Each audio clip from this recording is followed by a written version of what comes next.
kapalaran ng Aries ngayong araw ng April 6, Aries.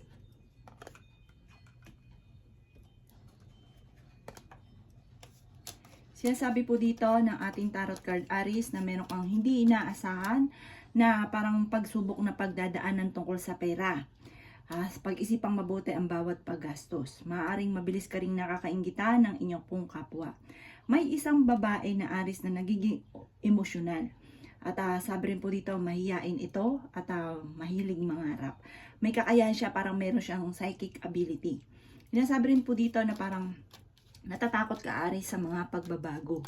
Makakamit nyo daw po ang inyo pong mga pinapangarap. Basta huwag ka daw pong panghinaan ng loob. May darating sa inyo na magandang balita na may kaugnayan sa pera. Kayo daw po ay maaaring nagkakaroon ng alinlangan sa inyong sarili. Malakas daw ang karisma ninyo, Aries. I-release ko ano